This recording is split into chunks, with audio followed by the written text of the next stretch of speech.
Día. El día de hoy vamos a ver el tema de síndrome de la banda iliotibial. Soy el doctor Víctor Manuel Herrera Rubio. Estamos en las instalaciones de Top GDL en el Hospital Centro Médico Puerta de Hierro. Hablando propiamente, este es un síndrome una entidad patológica que a través de los años se ha estudiado más y que últimamente ha estado de moda. Tiene sus antecedentes o fue descrito por primera vez en 1975 por René en marinos de la Armada de los Estados Unidos. Es también conocido como un síndrome del corredor o un síndrome de la cintilla iliotibial. Este se define por una lesión por fricción de tipo inflamatorio y no traumático o pudiéramos considerarlo traumático porque es de manera repetitiva por el uso excesivo constante de la rodilla. Afecta principalmente a los corredores y a los ciclistas. Hay que tener un recordatorio acerca de la anatomía.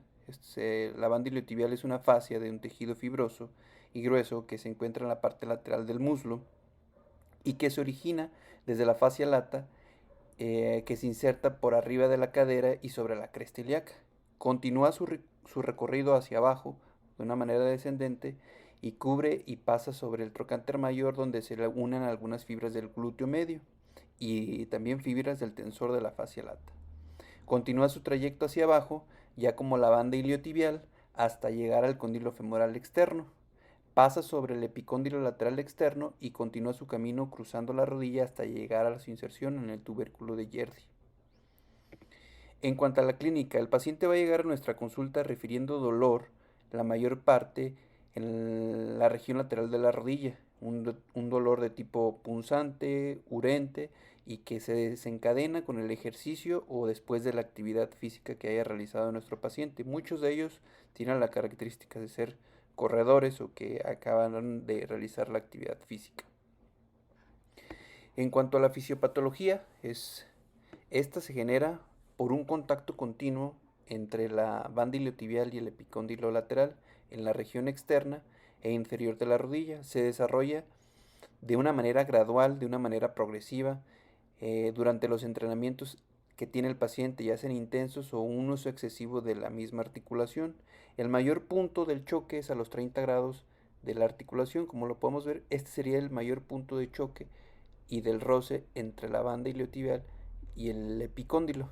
Aquí lo podemos ver, está la pierna flexionada y vemos el punto de choque. Aquí otra manera en la que podemos localizar el punto del roce al extender la rodilla, su inserción y la cintilla iliotibial, cómo va conformada. ¿Cuáles son los factores de riesgo?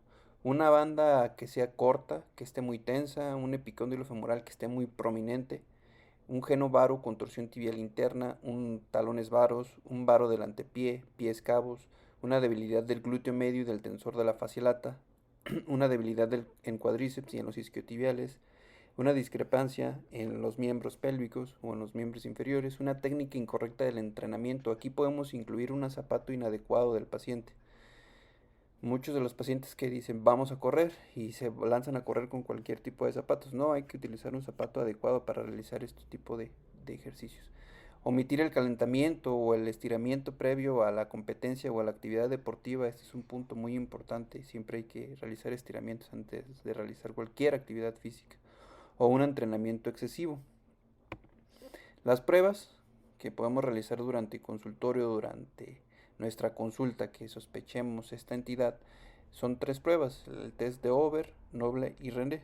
El test de Over consiste en el que el paciente está recostado sobre el lado sano, la cadera y el muslo se estabilizan con la mano contraria para evitar la flexión y colocando la mano sobre la pelvis, con la otra mano se hace la abducción del lado de la lesión y se coloca en flexión de 90 grados las rodillas.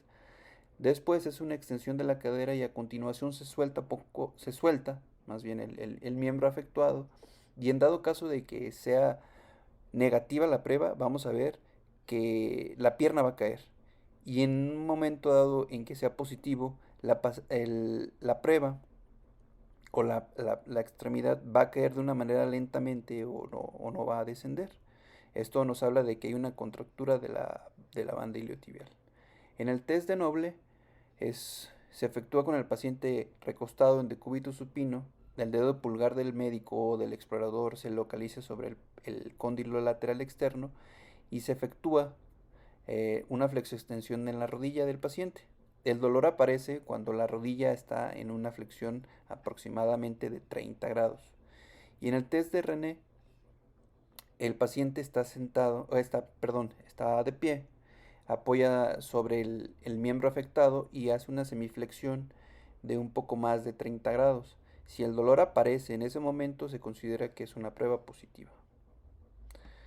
¿Qué estudios o cómo nos podemos apoyar por medio de la imagenología para determinar esta entidad de esta patología? Primeramente nos podemos apoyar por medio de radiografías. Una escanometría o una telemetría nos puede apoyar y nos puede visualizar los ejes del paciente, un eje anatómico, un eje de carga, un eje mecánico, acerca de cómo está cargando nuestro paciente y si tiene alguna desviación en varo o en valgo, así como evaluar si tiene alguna prominencia ósea o una saliente ósea. Podemos también pedir un ultrasonido. En este se puede observar una imagen hipoecoica, que lo podemos ver aquí por medio de las flechas amarillas, por debajo de la cintilla iliotibial y se relaciona con un proceso inflamatorio de la misma. Al igual puede haber colecciones de líquidos.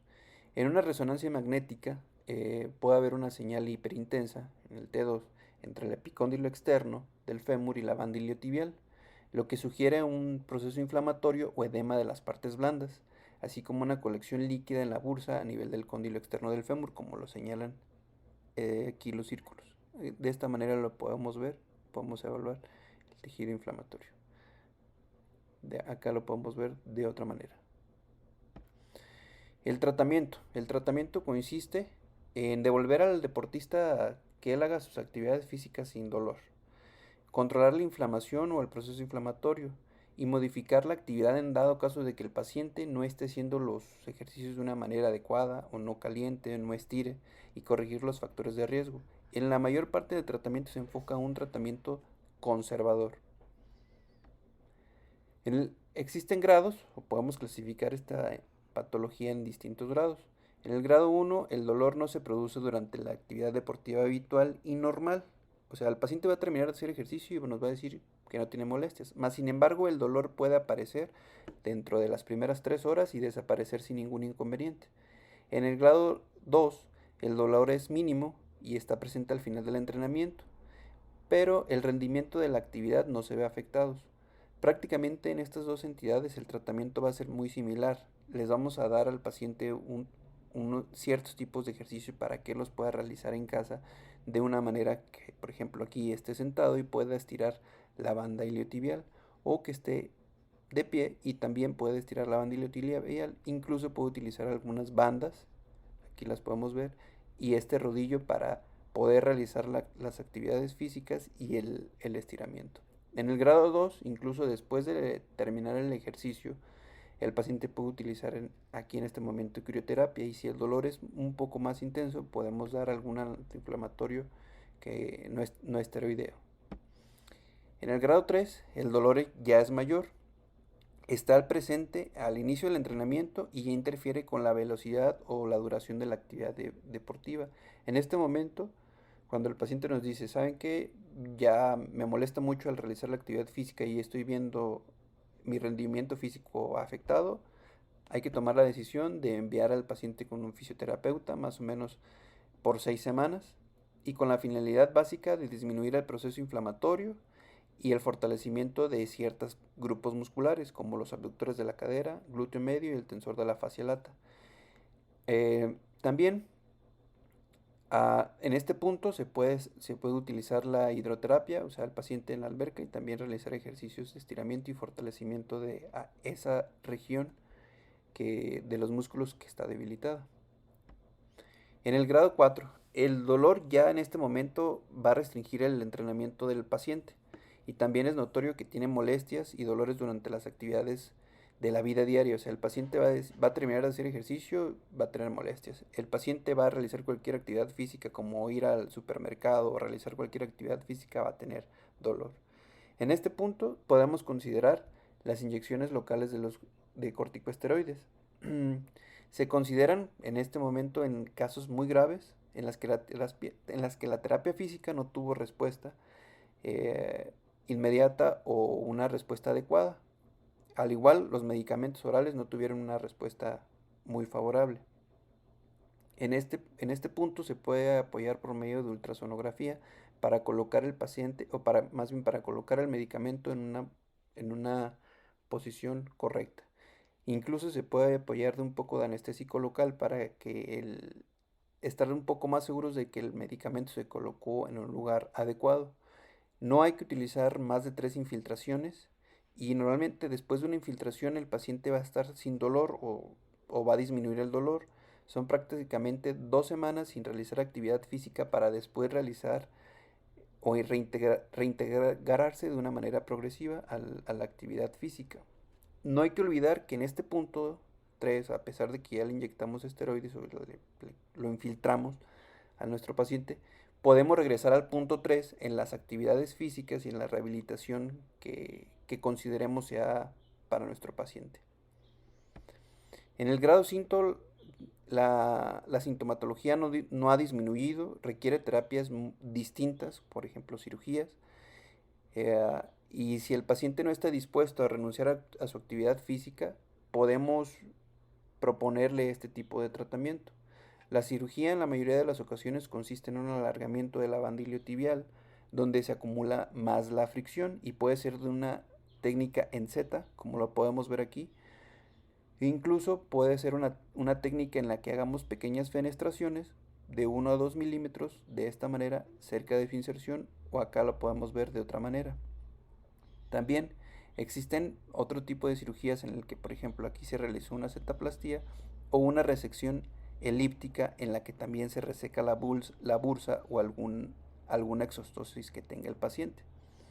Esto va a permitir que el paciente pueda disminuir el roce que tenga la banda iliotibial en este punto. Existe también otra técnica que es una bifurcación o una liberación digástrica del tubérculo de Yerdi, o sea, en su inserción, como lo podemos ver aquí en las imágenes. Se realiza una incisión cutánea de 2 centímetros perpendicular al tubérculo de Yerdi en el eje de la banda iliotibial. Después se realiza una incisión medial longitudinal de la aponeurosis superficial y la banda. En el punto C vemos la mitad posterior de la banda, y en el D ya vemos cómo se libera y se moviliza la parte o la mitad posterior. La parte E se moviliza y se libera la parte anterior, y ya en el C solo se cierra la aponeurosis superficial con 3 puntos separados o 3 puntos simples. Tal cual como lo vemos aquí en la imagen, se libera la parte anterior, la parte posterior, y solo se cierra la aponeurosis. En este punto el paciente está inmovilizado, o bueno, egresa con un vendaje tipo Jones, para después irse reincorporando poco a poco a sus actividades normales. Igual, el paciente está destinado a realizar la terapia física antes mencionada. También podemos realizar una resección por medio de artroscopía. Se realizan por este es un procedimiento que también nos puede ayudar a buscar cualquier otra patología que tenga adyacente el paciente. Se realiza por medio de los dos portales uh, conocidos, y también en este caso se utiliza un portal antero-superior para buscar el receso, resecar, encontrar nuestra banda iliotibial y poderla resecar la unión de la banda iliotibial femoral lateral que está generando esta parte del roce.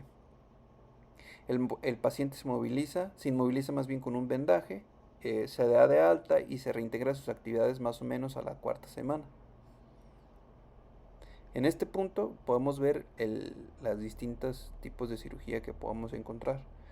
Podemos encontrar una mesh technique, que es como realizar fenestraciones, una resección elíptica. En este momento también podemos realizar la bursectomía, una cetoplastía, una resección posterior en forma de triángulo, una resección o una resección parcial de la parte posterior de la banda iliotibial, una resección artroscópica, de nuestra banda iliotibial y de las interferencias que podamos ver, la bursectomía o una disección digástrica en la inserción del tubérculo de Yerdi, como lo podemos ver.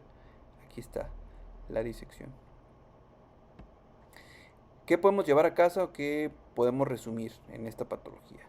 Durante nuestra consulta, cuando un paciente estamos pensando que tiene estas actividades, esta patología, podemos realizarle estas preguntas que es en base a los grados que ya mencioné. El dolor no se produce durante la actividad física, pero que el paciente nos dice, después de realizar mi actividad, tengo dolor. Podríamos considerarlo un grado 1. El dolor es mínimo, pero está presente al final del entrenamiento. O sea, todos los días que hago ejercicio, después de realizar el entrenamiento, tengo dolor, podemos clasificarlo en un grado 2. El dolor está presente en el inicio del entrenamiento y ya interfiere con mi entrenamiento y con la velocidad y el rendimiento que estoy teniendo, un grado 3.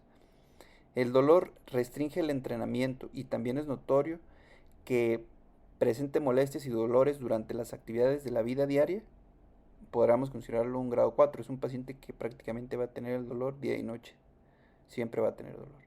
Y en un momento en que el dolor sea intolerable y todo el tiempo, y que el paciente diga el dolor es insoportable, podríamos considerarlo un grado 4. Esto no quiere decir que inmediatamente aquí en este momento es un grado 5 y ya consideramos cirugía. No, de aquí nos podemos regresar primero a que haga terapia física, a que haga rehabilitación, crioterapia, medicamentos por vía oral y ya después valorar en algún punto cirugía si no tienen alguna respuesta adecuada al tratamiento. Por mi parte sería todo. Muchas gracias por su atención. Espero que sea de gran ayuda.